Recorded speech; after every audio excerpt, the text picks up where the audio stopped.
Okay, this is the second video for the slope fields, and this is example 9, okay?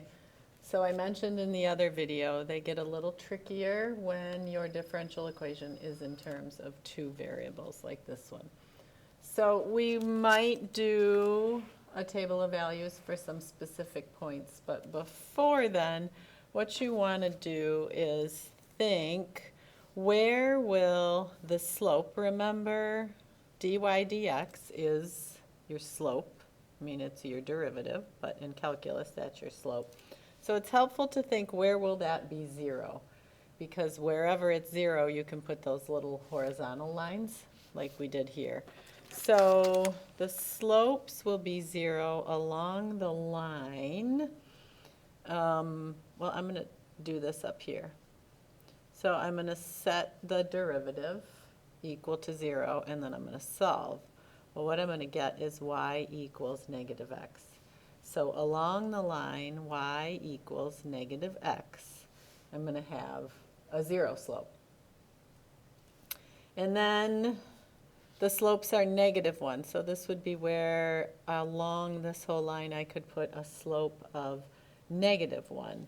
So if I set x plus y equal to -1 and then I solve for y, I'm going to get this, negative x minus 1. So, and I could think about graphing this line, y-intercept of -1, slope of -1. It's going to be a diagonal line like this, and all along there I could put my little -1. And then think the slopes get steeper, so this number will get bigger when both of these increase. Because, you know, if x is 1 and y is 1, the slope is 2. If x is 2 and y is 2, the slope is 4. So the bigger these get, the steeper my little slope lines will become. It is then sometimes required or useful to do a little table of values for some of those in-between points that don't lie along these lines.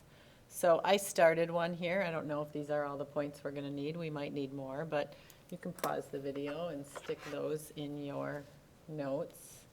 I did not draw my x and y axis here, so we'll draw the x and y axis.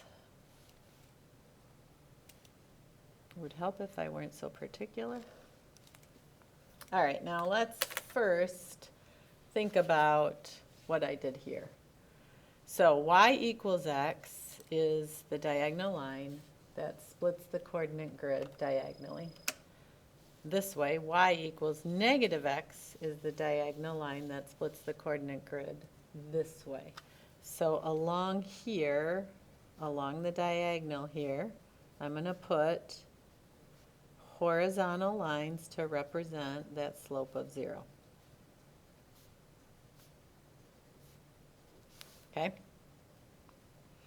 Now, let's look at this one. This is the line of a y-intercept of -1. So I'm going to kind of sketch the line in pencil and then put my slopes along it.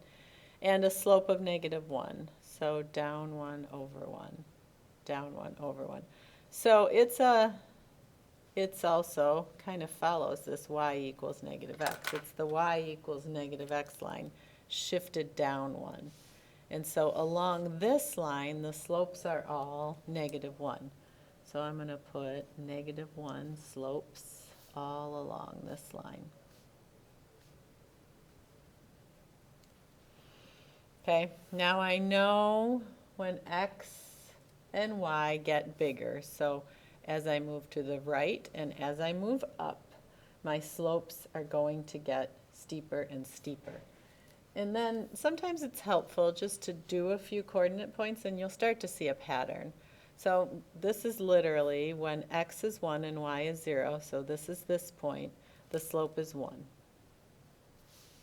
When x is 1 and y is 1, so over 1 up 1, the slope is 2. So I probably did that too steep, so I'm getting steeper. When x is -1 and y is negative 1, the slope is negative 2. So I'm negative. This was a slope of negative 1. I'm a little more negative. When x is negative 1 and y is negative 2, I'm even more negative. So as I go down this way, I'm getting more and more steep. As I go up this way, I'm getting more and more steep. Let's do this one just for kicks. So this is x is 2, y is 0, so my slope would be 2. So x is 2, y is 0, my slope would be 2. If x was 3 and y was 0, my slope would be 3. So I'm getting steeper as I go this way. Let's look at 2, 2. If x was 2 and y is 2, my slope would be 4. So again, as I go up, I'm getting steeper. So that is probably good enough to get you where you need to be. We could do this. X is 0, y is 1, the slope would be 1. X is 0, y is 2, the slope would be 2. So again, I'm getting steeper. Now let's make an attempt at a sketch here. I always start where the flat spot is. So I'm 0 there. And then as I go out, I'm going to get steeper and steeper. So I'm going to draw something kind of steep here. Now this, as I go this way, this is kind of flat, so I don't get steep quite as quick. This looks like I'm a little less steep over here.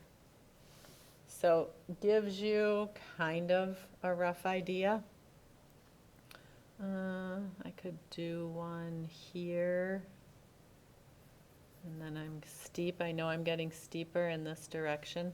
Let's see what's happening here. Negative 2, if x is negative 2 and y is 0, I'm negative 2. If x is negative 3 and y is 0, I'm negative 3. So this is getting kind of flattening out, maybe a little more than I drew there.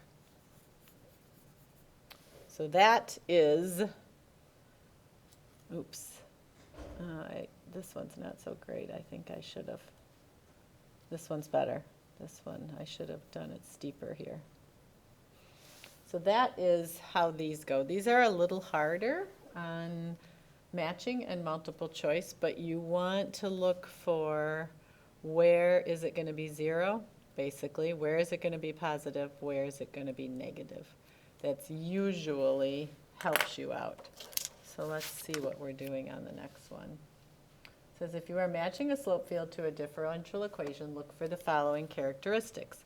Find out where the slope would be undefined. So wherever the denominator is 0, it's undefined. And then you're going to have a vertical slope line, we'll call it, or vertical slope. Find out where it's 1, so then you'd have a little positive.